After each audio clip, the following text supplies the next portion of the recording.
Let's go, Brandon. Discussion.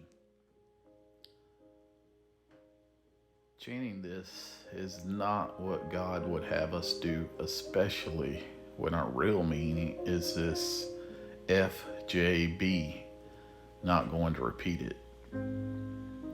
There's so much division and hatred in this country, the USA that is. Let's go to the Bible for direction. Matthew 5:44. But I say to you, love your enemies and pray for those who persecute you. Matthew 5:43 through 48. You have heard that it was said, you shall love your neighbor and hate your enemies. But I say to you, love your enemies and pray for those who persecute you, so that you may be sons of your Father who is in heaven. For he makes his sun rise on the evil and on the good, and sends rain on the just and unjust.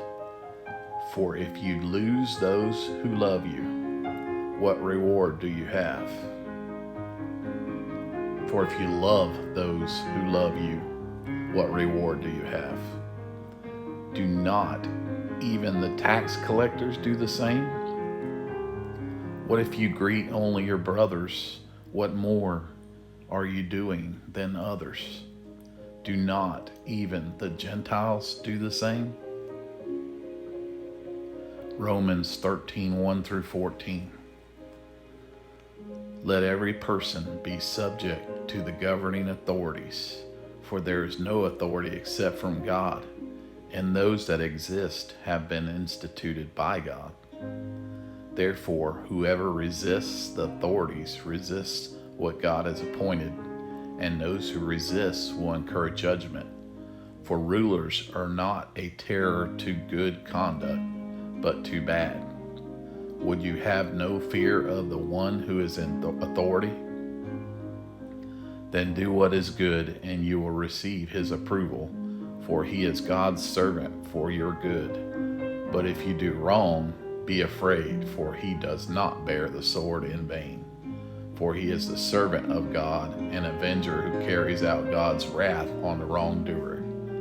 Therefore, one must be in subjection, not only to avoid God's wrath, but also for the sake of conscience. Matthew 5:1 through 48. Seeing the crowds, he went up on the mountain, and when he sat down, his disciples came to him. And he opened his mouth and taught them, saying, Blessed are the poor in spirit, for theirs is the kingdom of heaven. Blessed are those who mourn, for they shall be comforted. Blessed are the meek, for they shall inherit the earth. Thank you for listening today. Please click the link above for more inspiration. Have a blessed, wonderful day.